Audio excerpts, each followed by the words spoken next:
What about the Toronto Maple Leafs and that bounce back performance after stubbing their toe against the New Jersey Devils and beating the Vancouver Canucks with more offense? They're scoring 3-4 goals at will over the last more than half dozen games.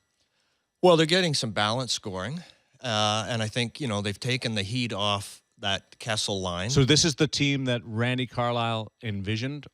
Well, I think with the exception of Pollock on the back end injured, that's the roster that they kind of looked at the start of the year. Maybe give or take one or two of the third or fourth line guys. It's a depending on much where they different slide philosophy in. from 2 years ago. Well, it is, but I think they realized, and I think Randy realized that they need to roll. Everybody needs to be able to have the ability to roll four lines now to be successful in this league. And that team has run out of gas in successive seasons. And you need your fourth line guys to be able to fill in other lines. Yeah. When you have situation, because we see it, their injuries are rampant, and the fourth line that used to be with the Leafs could not fill in.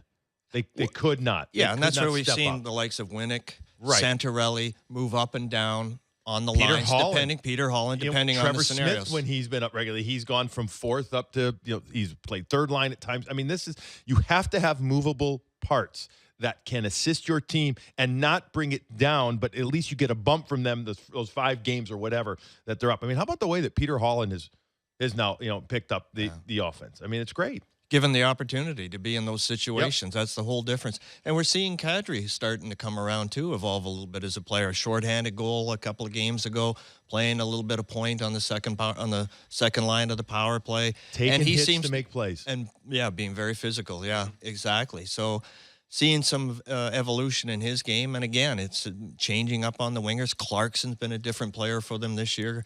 So some of the parts are there. They still are very much a work in progress behind their blue line. And Bernier had to be He's excellent. very good on Saturday night, even though the score was a little bit lopsided. But are you starting to see stability within this group, or is it too soon? I think you're starting to get a sense, at least just my perspective outside looking in, that there's more confidence throughout the lineup. Mm-hmm. You're seeing confidence throughout that, more confidence there. You take the New York Islanders. This was a team that never had the NHL depth throughout their lineup. They have it now. Finally. 5-year plan might have taken 10 years, but they have it now. And that I'm starting to get that sense, especially up front for the Toronto Maple Leafs. They feel like they have that legit NHL depth up front. And they're not entirely reliant on one line night after night after night. Their first 3 scorers are that first line. Well, and they should be. Then you get into Santorelli, Franzen, Komarov, some different names. Mm-hmm. But guys that you feel like should be there and that they can play in this league. You know what I mean? Like they're established players, and it's not a fluke that they're starting to. At least that's the feel I get. That it's they're starting to produce. They are, because of their depth, and their size too. They got some guys with beef, that they're not getting pushed around. They're possessing the puck more like they'd like to.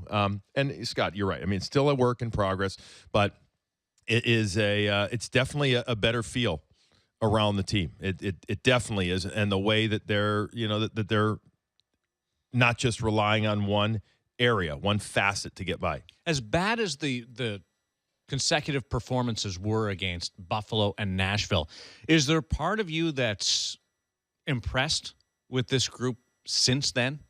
And it wasn't just that the controversy ended the first win after Nashville, because you had the whole salute thing that dogged them, but it seems to have brought this group into some kind of solidarity mode. Yeah, I think it's pulled them together a little bit. Whether it's banding together after those 2 losses and the reaction, the overreaction, if you will, in the city to where that team was or where people thought or feared they were going, and then the salute gate that followed it. It feels like they've pulled together as a group. And he's also gone with Bernier. Mm-hmm. Well, I think that's a big part of it too. Is he was the guy, and now you've given him 8 straight starts? Yeah, you've got a back-to-back Calgary and then Detroit Tuesday, and then Scotiabank Wednesday Night Hockey on Sportsnet. I'll be curious to see whether he goes away from it there. It'll all be about results, I think. What type of game results? You can't have a game like against Vancouver, I think, and throw them in again the next night. Just for the health. It's too early, I think, in the season. I mean, and you don't want to keep your number 2 off too long. That becomes something else there, as far as I'm concerned. But physically, he's never played a 70-game, 65-game season, that type of thing. So you want to be careful physically that he's not worn down.